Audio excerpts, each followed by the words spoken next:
Greetings, YouTube. I'm a bit of an expert on really white dudes, that seeing as I've been one for 57 years. I know them intimately, both from the insider perspective and from the perspective of being around lots of white dudes. And one of the things that white dudes, and dudes in general, are full of is advice. By gods and by gosh, do we have lots of advice. Now, some of it is real world. You want to know a good recommendation for a knife? Drop me a line. Suggestion for a good flashlight? I'm your guy.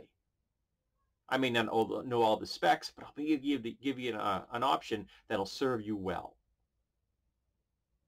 But one of the things I don't know shit about, because I'm a really white dude, is what it's like to be a woman in America and deal with the day-to-day pressure and oppression of sexism and misogyny and rape culture.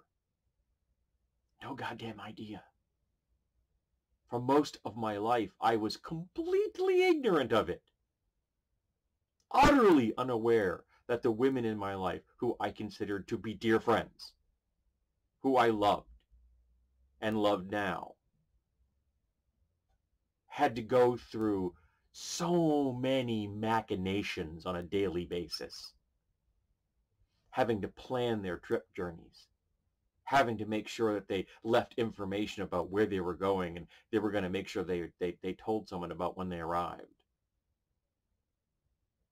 Having to be situationally aware in a manner that I had never considered, and I never had to be, even though I suffer from anxiety, depression, and PTSD. Even I suffer from hypervigilance.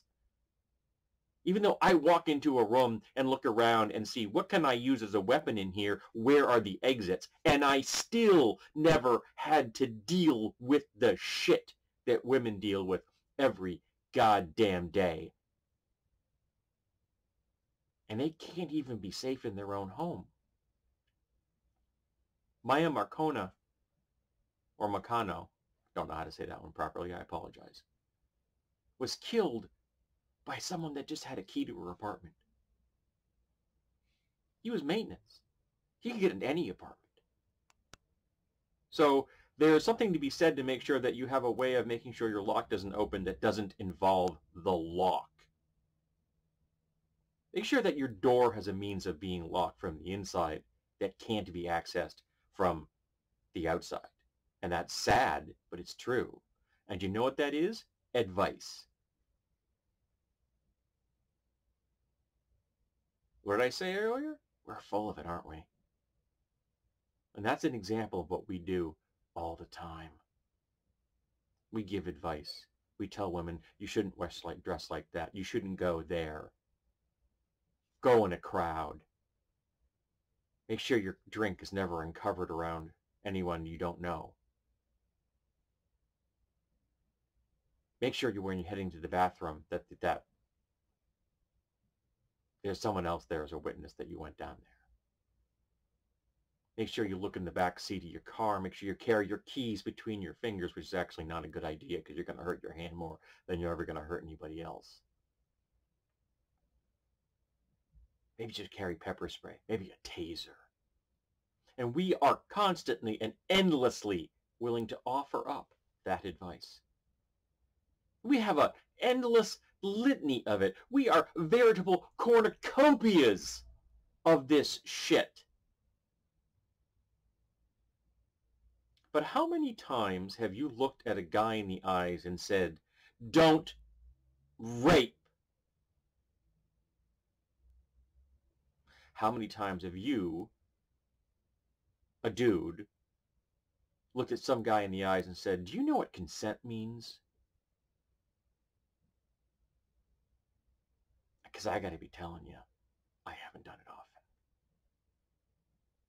I've told guys that things were tasteless when they said a joke. I made sure they know that I don't want to listen to that crap. But I know that when I was younger, I told jokes that were more than a little questionable. Because it was just what you did. Because I was utterly ignorant of the impact of my words. Because while the guys around me may laugh, the women around me knew, don't trust that guy. And it breaks my heart. Is why I may never have stalked a woman down the street. I made that woman feel nervous. I helped perpetuate her fear and suffering through my tasteless and vile comments.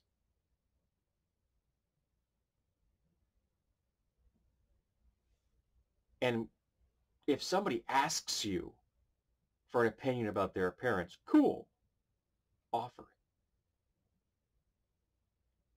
But you don't need to tell somebody they have a great body to total strangers. No, you don't need to do that. You don't need to be telling told strangers, oh, wow, you're hot. They don't need to hear that. You don't need to follow them. You don't need to make sure you track them with your eyes as they go by.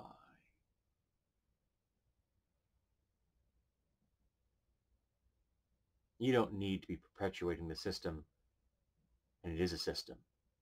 That means every single woman in the world is on constant, endless guard. A degree of hypervigilance that you will never understand.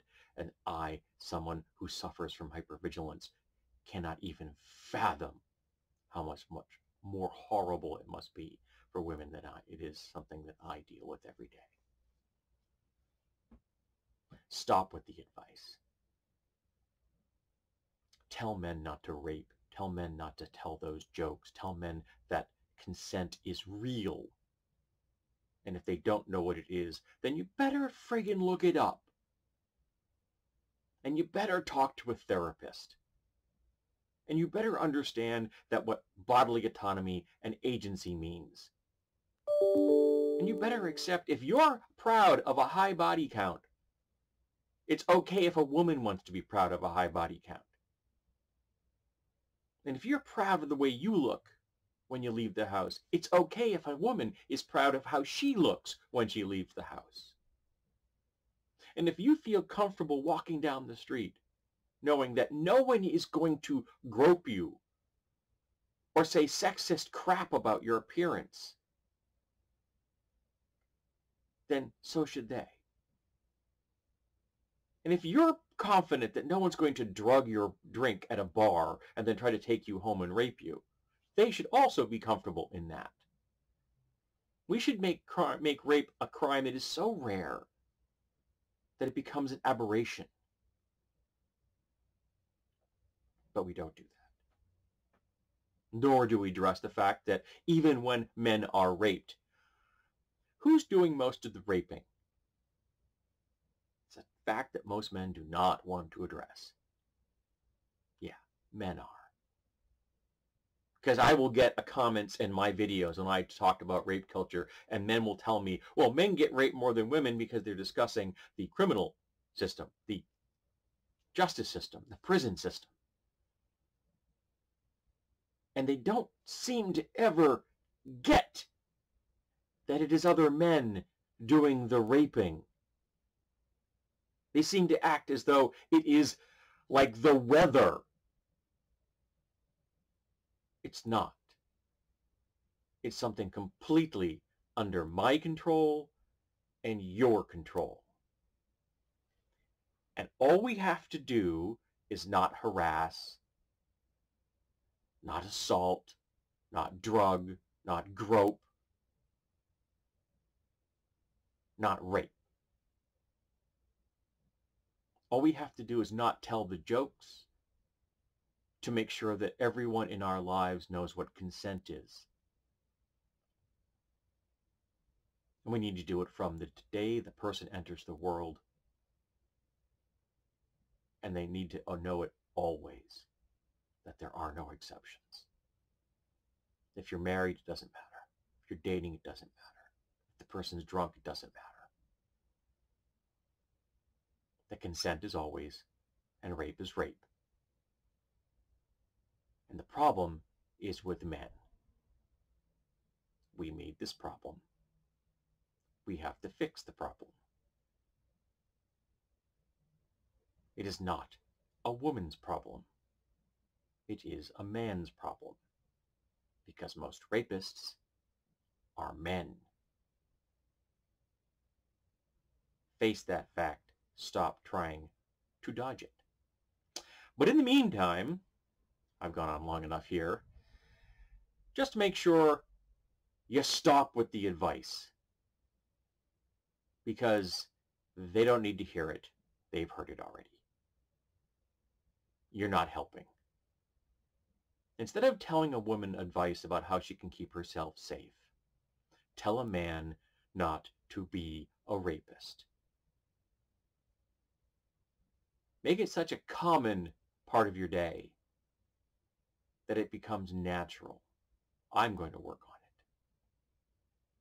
it. I'm going to make sure that it comes up anytime anyone discusses dating or relationships.